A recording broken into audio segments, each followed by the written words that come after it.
Hello everyone. Thanks for moving all the way up to the front. That's great. I appreciate that. Thank you for being with us tonight. Okay, I know there's a lot of stuff going on, and we appreciate the fact that you're here. So tonight's program is just all about the different aspects of love. Young love, first love, old love, the anxiety of love, and the longing for love, and all the stuff that goes with us. And finally, it talks a little bit about when love is lost. Tonight's concert is a feast of music and poetry, from George Friedrich Dahmer's Polydora, which is a collection of folk songs and love poems by Johannes Brahms, which is what we'll start with, the Liebeslieder waltzes, or the love waltzes, to William Shakespeare in songs and sonnets by the jazz composer and pianist George Shearing. And we really hope that you enjoy this. A little bit about the waltzes. These waltzes are a collection of love songs in what's called the Ländler style, for voices and piano. The lyrics from the Liebeslieder comes from Georg Friedrich Dahmer's Polydora, which is a collection of folk songs and love poems. While there's no concrete record indicating the exact inspiration for these waltzes, there is speculation that Brahms' motivation for these love songs was his frustrated love for pianist and composer Clara Schumann, the wife of Robert Schumann, but that's a whole nother concert. Okay? So what is this Ländler style that you're going to hear over and over again? It's really a folk dance in 3/4 time, which was popular in Austria and Bavaria and Germany at the end of the 18th century. The style was developed in rural areas, so it's very peasant-oriented and in rural areas. Some say it's the precursor to the waltz. However, it's a little slower than what you might consider a waltz to be, okay? Many classical composers wrote it, and they included it in their music: Beethoven, Schubert, Bruckner, and it even made it into the movies. If you have seen The Sound of Music, when Maria and Captain Von Trapp are in the garden and they're dancing, that's a Ländler, okay? That's what that is, and they're going all over and stuff like that. Okay, so what makes these special is, for Brahms, it's the original score follows very different sizes to perform. You can perform these with this number, you can perform it with a quartet, you can perform it with big groups, it doesn't really matter. The movements are relatively short, okay? And the translations are in your program. We would ask that you don't applaud between each one of them, because there's 17 of them and we want to get you out of here before midnight. Okay, but no worries, they're relatively short.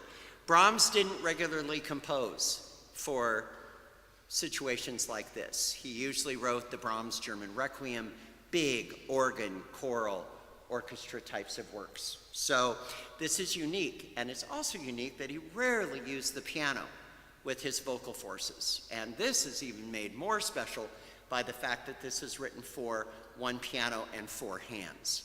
Okay, so you will see our fine accompanists being very, very busy. Brahms really never intended them to be played in concerts. He really intended these to just be like, hey, let's go over to Johannes's house and have dinner and let's sing some waltzes or whatever. So he really never intended them to be big and out there.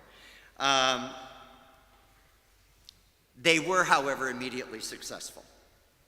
And these waltzes are responsible for much of Brahms' wealth and solidified his reputation with the general music buying public in Vienna. So, with that, enjoy the Brahms Liebeslieder waltzes.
So we're just going to go get a drink of water now.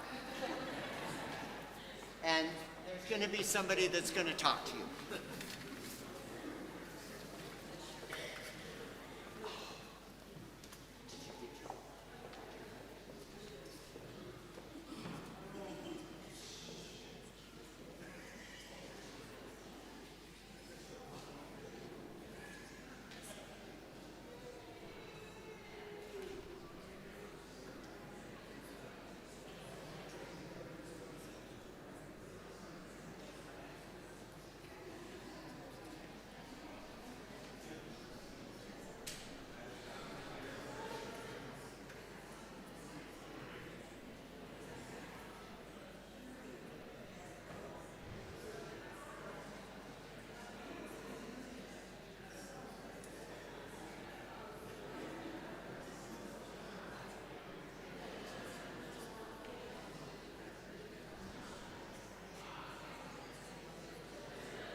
Our second half of the program will begin shortly. I am your halftime entertainment here. Wanted to let you guys know a little bit about the choir, about why we're here, about what tonight is. As they finish drinking some water, letting their voices rest, they'll be back out shortly.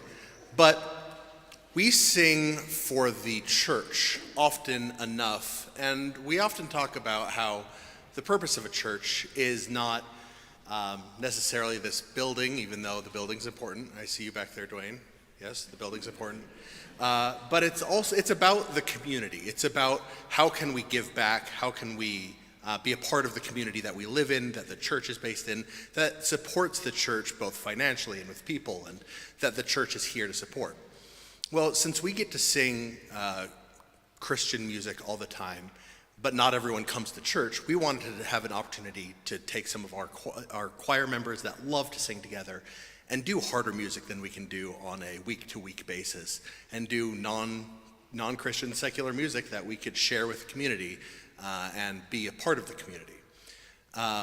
As you'll see, it may not have been obvious in the German, but when we come to the Shakespeare, you'll see these are definitely not church songs. That we have some more PG-13 topics we're singing about here. But one of the other things we're doing with tonight is we want to give back to the community, not only with our music and with our gifts, but also financially. We're not here to take an offering for the church. We're not here, this is again secular, this has nothing to do with the church. This is people who are friends wanting to provide music for the community. And so I'm involved with a charity called the Idaho Pediatric Cancer Coalition. And that is a charity that, I don't know if you've ever been in a place in your life where you're sick or you're overwhelmed, but it is hard to deal with remembering to pay your electricity bill. It's hard to remember, I need to get a car from the airport to the hotel that I'll be staying at when my kid is going through chemotherapy in a specialist area. Those are expensive, having to take the time off of work. Those are all things that are just easy to let slip by and easy to forget about, and just stressful when you're in the middle of trying to deal with your child having cancer. And so the charity that we're giving to, the Idaho Pediatric Cancer Coalition, what they do is they help take care of all of the other stuff, all of the non-medical stuff for families with kids who have cancer. And so that is where any offering that is collected tonight is going, as it was our desire as a choir to help give back and be a part of the community that we get to sing in and sing with all the time. So the next piece, well, I guess I'll vamp for a little bit since they're not back yet. That's what I came out here to say. But I don't know how much of this Dave is going to say. But what our next piece is a George Shearing collection of Shakespearean sonnets set to jazz. It started clicking in my head when I thought, oh yeah, think Trans-Siberian Orchestra when you're singing. Not Trans-Siberian Orchestra. Who am I thinking of? Well, never mind. You'll hear it eventually. I see a door opening, so that must mean people are coming out. I don't know. No, it's all right. No, I can keep vamping here, or I can just go back and join them. So yeah, we'll be here. We'll be back out shortly to sing some George Shearing for you, and I'll go line up with the choir.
you.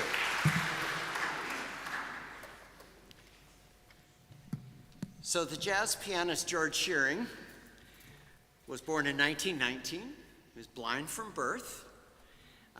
He began to learn the piano when he was 3, and his only formal music training came at the Linden School for the Blind.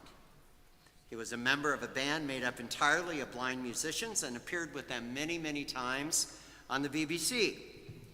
In 1947, Shearing moved to New York, where he developed his style influenced by swing, bop, and classical music, and wrote famous tunes including Lullaby of Birdland. Shearing became a U.S. citizen in 1956. He not only collaborated with many jazz musicians such as Nat King Cole, Peggy Lee, and Mel Torme, but he also performed classical concertos with many symphony orchestras. He composed more than 300 works and made over 100 recordings. Now, for our songs and sonnets tonight, this is from the pen of George Shearing.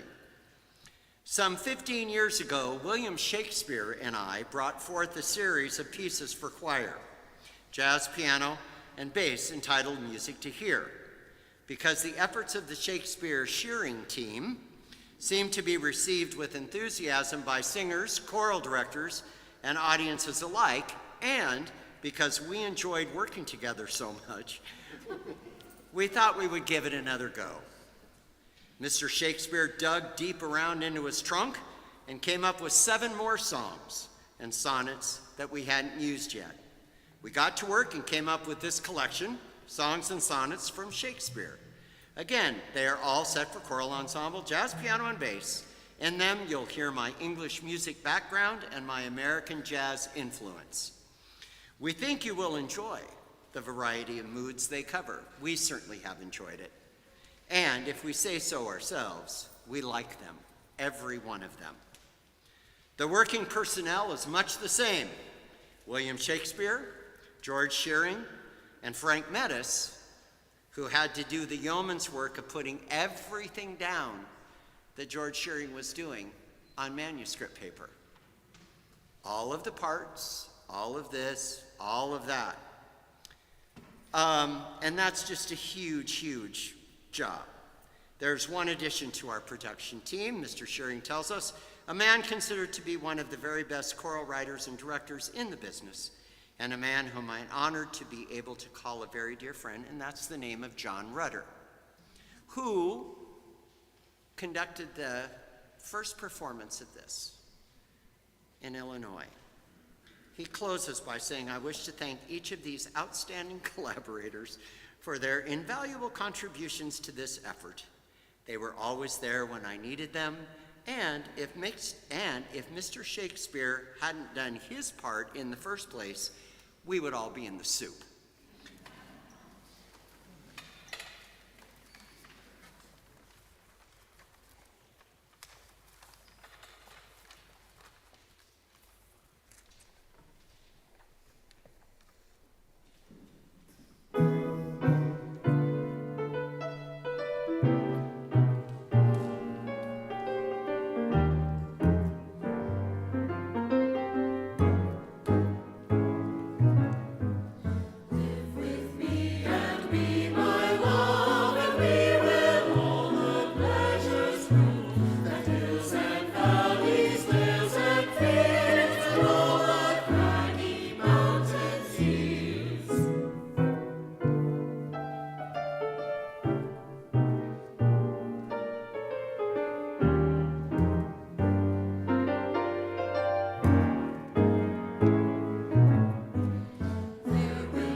first thoughts, and if these pleasures make thee bold, then live with me and be my love.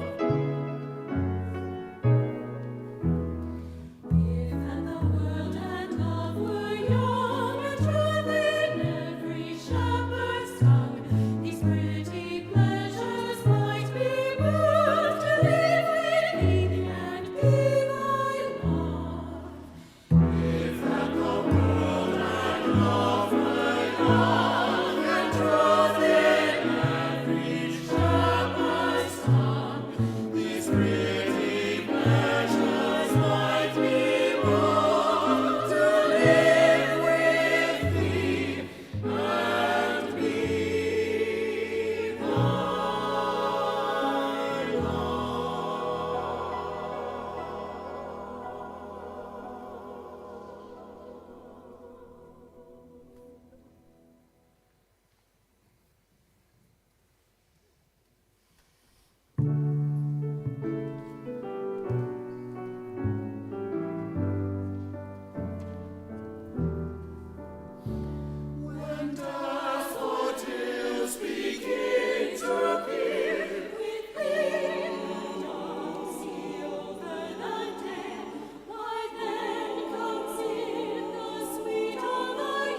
tiny boy with a hey-ho, the wind and the rain. A foolish thing was but a toy, for the rain, it rained every day.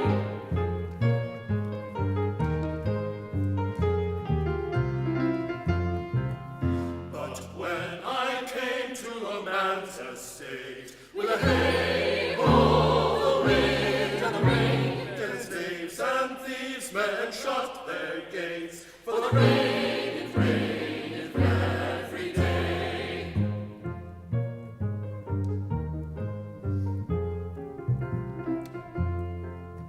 But when I came, alas, to a wife with a hey-ho, the wind and the rain, by swaggering I could never thrive, for the rain, it raineth every day.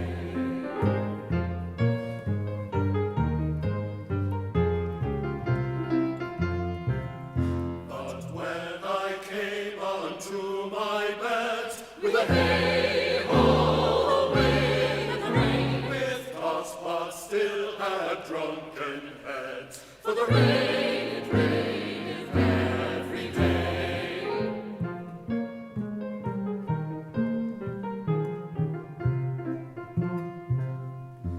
A great while ago the world begun with a hey-ho, the wind and the rain. But that's all one, our play is done, and we'll strive to please you every day.